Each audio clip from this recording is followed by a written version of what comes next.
ازيكم عاملين ايه؟ يا رب تكونوا بخير. النهارده هنتكلم عن فيلم سبايدر مان هوم كومينج اللي في الفيز 3 في الانفينيتي ساجا. واللي مش فاهم اللي انا قلته ده يبقى انت ما شفتش الفيديو اللي بيشرح الساجا والفيسز بتاعت مارفل. وعشان تتابع اعمل اشتراك في القناة وشغل الجرس ودوس كمان على اللينك اللي هيظهر فوق على اليمين، وهتلاقوه برضو موجود تحت في اول كومنت. ويلا بينا نبدأ الفيلم.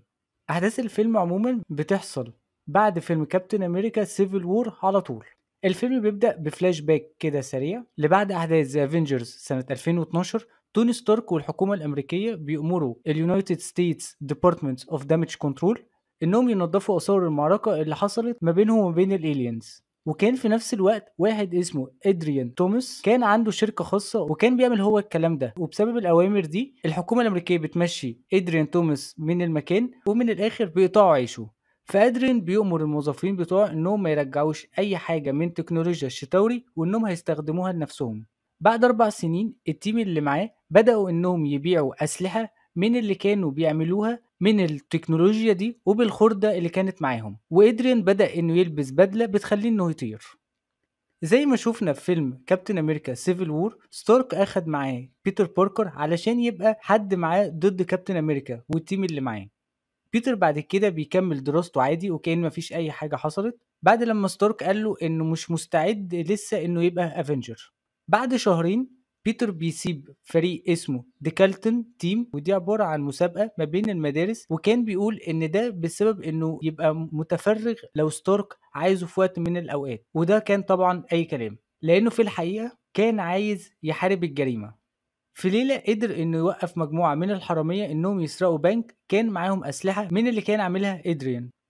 بيتر بعد ما بيخلص الليلة دي بيشوفوا صاحبه الأنتيم اللي اسمه نيد ليدز، وبيبدأ بيتر باركر إنه يقول له سره إن هو سبايدر مان.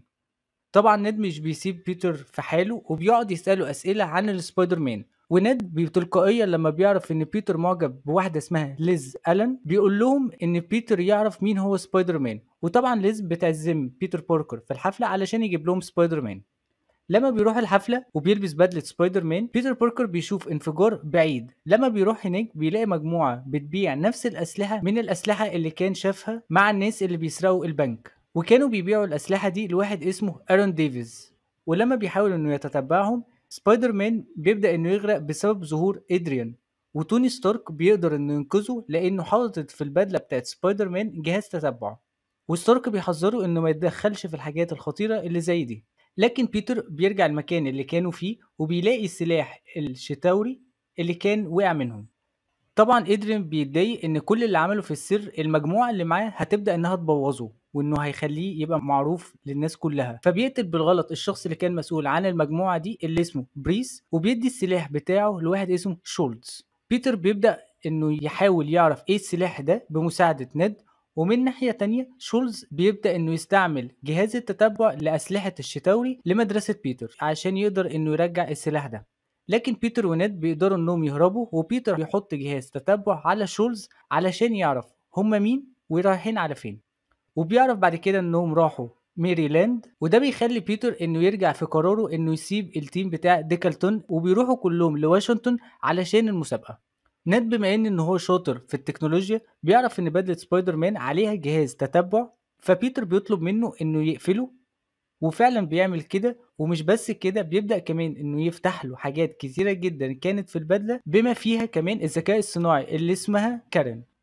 سبايدر مان بيبدأ انه يحاول انه يوقف ادرين انه يسرق من عربيات دامج كنترول اسلحة، لكن ادرين بيقدر انه يكسبه وبيتر بيتحبس في العربية دي وبالتالي بتفوت المسابقة. لما بيتر بيصحى كارين بتقول له ان نواة القنبله دي من الشتاوري وانها مش مستقره، فبيتر بيتتبع نيد علشان يقول له ان اللي معاه دي قنبله، وبيوصل فعلا لواشنطن مونيمنت وبتنفجر القنبله وبتحبس صحابه في الاسانسير، وسبايدر مان بيقدر انه يخرجهم كلهم قبل لما الاسانسير يقع.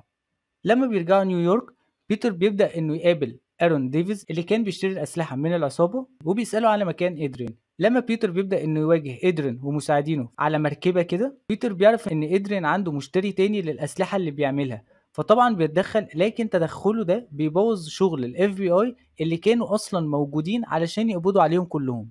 بسبب اللي عمله بيتر باركر فيه بيبدأ السلاح إنه يبقى مش مستقر وبيبدأ إنه ينفجر، فبيحاول إنه يوقفه، لكن السلاح بيقسم السفينة دي كلها لنصين. توني ستارك بيوصل للمركبة دي وبيحمي كل الناس اللي فيها، اللي كان كمان بعت الاف بي اي علشان موضوع الأسلحة دي، وبيبدأ إنه يحذر بيتر باركر من تهوره وإنه مش بيسمع الكلام، لأن لو بيتر مات ده هيبقى بسبب ستارك، فبيقول له إنه هياخد منه البدلة طالما هو مش مسؤول ومش قد المسؤولية. فبالتالي بيتر باركر بيبقى متضايق من اللي حصل، وفعلا بيبدأ إنه يهتم بحياته ويسيب حياة سبايدر مان، وبيبدأ إنه يهتم للدراسة، وبيطلب من ليز إنها تبقى الديت بتاعه في الحفلة اللي كانت هتتعمل اللي اسمها هوم كومينج.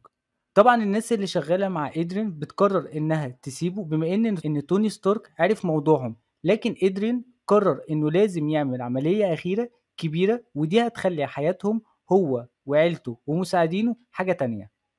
في ليلة الحفلة بتاعة الهوم كومينج بيتر بيروح لبيت ليز وبيكتشف إن أبو ليز هو إدريان، لكن بيحاول إنه ما يبينش إنه مصدوم، لكن إدريان بيعرف إن بيتر باركر هو سبايدر مان بسبب الاختفاء المستمر بيتر باركر، وإنه ما حضرش النهائي بتاع المسابقة، وبيبدأ إنه يهدده لما بنته بتمشي، وبيقول له إن لو اتدخل في أي حاجة تانية في اللي بيعملها هيقتله. خلال الحفلة بيتر باركر بيعرف إن إدريان عايز يسرق طيارة شحن بتاعة توني ستارك اللي عليها أسلحة للأفينجرز كلهم، وطبعا علشان مش هينفع يسيب الموضوع كده، وبيبقى متأكد إنه من غير بدلة سبايدر مان اللي عملها له توني ستارك إنه يكسب إدريان، فبيبدأ إنه يلبس البدلة القديمة اللي كان عاملها وبيروح ورا إدريان. وهو في الطريق بيواجه شولز اللي اسمه ذا تشوكر، لكن سبايدر مان بيكسبه بمساعدة نيد، وبيروح لمخبأ إدرين، لكن إدرين بيكسر المبنى كله فوق دماغه. بيتر بيبدأ إنه يواجه عدم الثقة اللي فيه وبيقدر إنه يهرب وبيجري ورا إدرين للمرة المليون. بيوصلوا هما الاتنين الطيارة وبيحصل ما بين الاتنين فايت، وده بيسبب إن الطيارة بتتدمر وبتقع. لما بتقع الأرض بتحصل مواجهة تانية ما بينهم، لكن بيتر باركر بيقرر انه ينقذ حياة ادريان علشان ما يموتش بسبب عدم استقرار اسلحة ادريان، وبعد لما بيقبض عليه بيسيبه علشان البوليس يمسكه. بعد الاحداث دي كلها بيتر بيعرف ان ليز هتمشي من المكان، وميشيل جونز هتبقى بدلها كرئيسة للديكالتون. وهابي هوجن بيكلم بيتر باركر علشان يقول له ان ستارك محتاج يقابله في مجمع الافينجرز، وده كان بسبب ان ستارك كان عامل بدله متقدمه اكتر لبيتر باركر وبيطلب منه انه ينضم للافينجرز، لكن بيتر باركر بيرفض العرض ده وبيقول له انه عايز يبقى سبايدر مان اللي بيحمي الحي بتاعه، وبيتر باركر بيمشي. طبعا ده بيحط ستارك في موقف وحش لانه كان عامل مؤتمر صحفي علشان يقدم سبايدر مان كفرد جديد من الافينجرز، فستارك بيروح المؤتمر الصحفي ده وبيبدأ انه يتقدم لبوتس. لما بيتر بيرجع بيته بيلاقي ان ستارك سايب له البدله بتاعت سبايدر مان اللي كان عاملها له في اول الفيلم، وبيبدأ انه يلبسها. وهو بيبص في المرايه كانت عمته ماشيه فبتشوفه وبتقول له. الفيلم بيخلص على كده. الفيلم فيه 2 اندنج سين. الاولى في السجن واحد اسمه جاراجان بيقابل ادريان وبيقول له ان اللي حصل له في وشه ده بسبب سبايدر مان، وان في ناس هنا في السجن عايزه تقتله، وان انت يا ادريان تعرف هو مين في الحقيقه فلازم نتحد. فادريان بيقول له انا لو كنت اعرف هو مين انا كان زماني قتلته. الاندنج سين الثانيه في شريط لكابتن امريكا علشان البابليك سيرفيس، بيقول ازاي ان الصبر حلو وهو مفتاح النجاح، وبيقول للي بيصوره هو فاضل كلام كتير عشان انا زهقت. بس كده ده كان فيلم سبايدر مان هوم كومينج. الفيلم اللي جاي اللي هنتكلم عنه هو فيلم ثور راجناروك. لو عجبكم الفيديو دوسوا لايك وشير وسبسكرايب، واشوفكم في فيديو جديد. سلام.